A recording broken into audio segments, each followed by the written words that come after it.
The air in the makeshift ward was thick with the metallic temps of blood and the suffocating scent of carbolic acid, a constant reminder of the suffering that stained the walls of the converted French chateau. Elara kept her eyes half closed, her hands loosely bound in front of her body as she lay motionless on the narrow cot. The rough wool blanket scratched at her skin, but it was insignificant compared to the cold dread coiled in her stomach.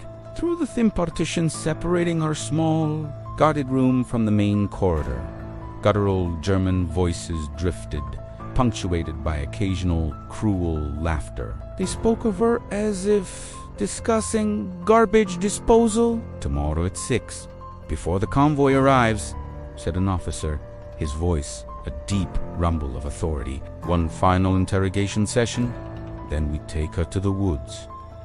"Waste of time interrogating her again," another replied with disdain. "The French nurse knows nothing. Better to finish it quickly." Orders are orders. The Hauptsturmfer wants to try once more. Elara felt bile rise in her throat. They didn't know she understood every word. They didn't know she wasn't just a nurse captured while treating wounded resistance fighters. She was a courier, carrying memorized coordinates for an Allied supply drop that would feed hundreds of fighters hidden in the surrounding forests. The rhythmic drip of a leaky pipe somewhat distant marked the seconds of her life as the first hint of pre-dawn light threatened the horizon.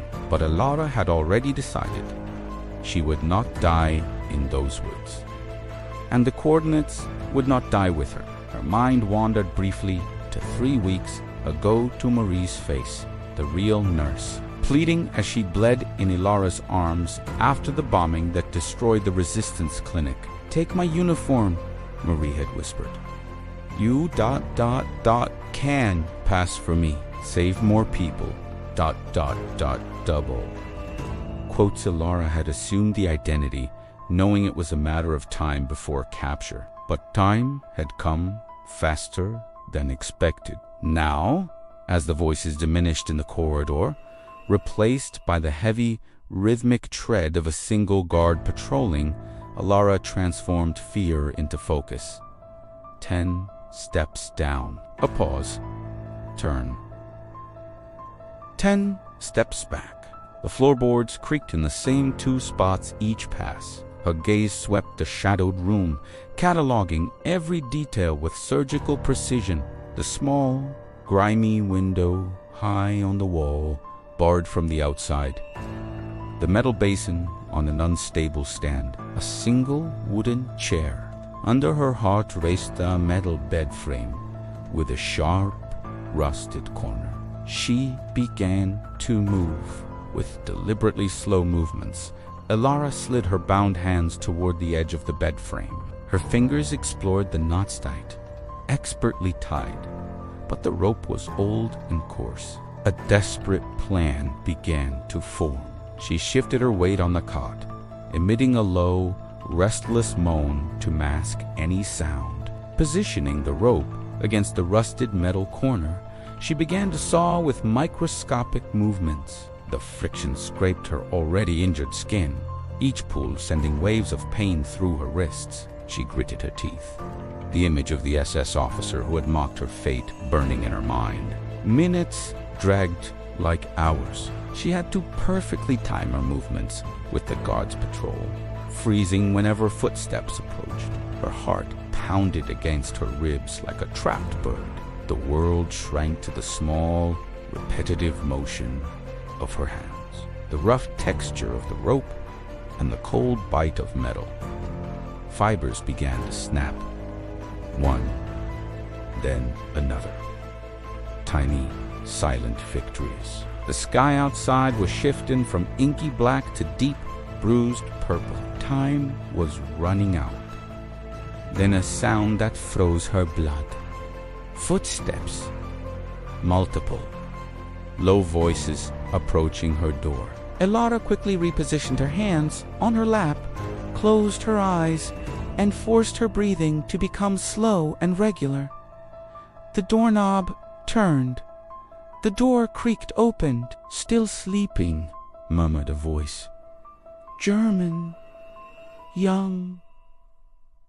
Leave her. Few hours left for her anyway. A cruel laugh. The door closed again. Elara waited 30 excruciating seconds before opening her eyes.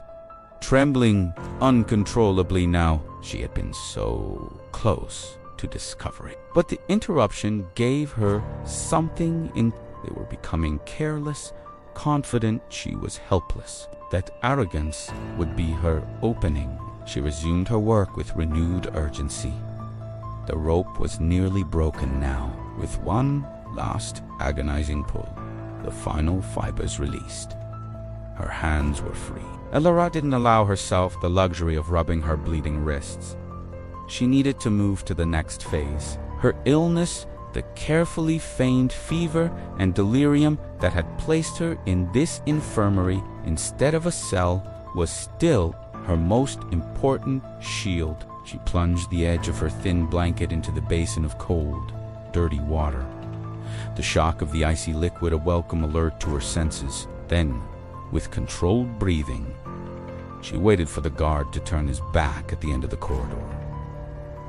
Now, she opened her door just a crack, the old hinges groaning in protest, a sound that seemed deafening in the silence. She slipped the wet corner of the blanket into the lock mechanism, a soft, damp wedge that would prevent the bolt from engaging completely. She closed the door with the quietest possible click. The lock was now unlatched from inside, but this was just the beginning. The eastern sky now showed a soft, ominous gray. Sounds of the camp awakening filtered through the walls, that distant rumble of a truck engine, probably the one meant for her. Voices shouting orders. Elara rose from the cot, every muscle tense. She grabbed the heavy metal basin, its weight solid and reassuring. Pressing against the door, she listened intently. The guard was at the far end of his patrol. Back turned, she slipped into the corridor, a ghost in the dim light, her bare feet silent on the cold stoned floor. The guard turned, his face registering confused surprise at seeing the empty cot through the open doorway. That split second of confusion was all she needed. As he took a step toward her room, raising his rifle, Elara swung the basin with all the force she could muster.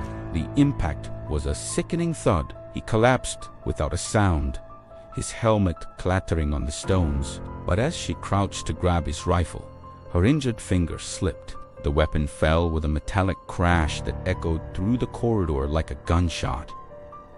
Elara froze. Voices erupted from somewhere below German.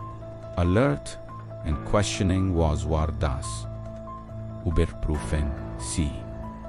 Daje Fangeni. Heavy footsteps on the stairs. She had seconds. Elara grabbed the rifle properly this time and ran. Not toward the main exit she had planned, but toward the opposite, wing-to-damaged section of the chateau that had been partially destroyed by shelling and abandoned. Her legs burned, her heart thundered. Behind her, alarm shouts. The unconscious guard had been discovered. She turned a corner and nearly collided with another presence, a girl, no more than 16 years old. Dark hair, dirty, eyes wide with terror. Another prisoner, Elara realized. Probably from the local village. The girl opened her mouth to scream. "Don't!" Elara hissed in French, grabbing her arm. "I can get you out of here, but you need to trust me." Now, the girl hesitated for just a second, then nodded desperately. A dilemma exploded in Elara's mind. She hadn't planned for two. The girl would slow her down, multiply the risk, the coordinates her mission had to survive. But how could she leave this child? "Follow me," Elara decided.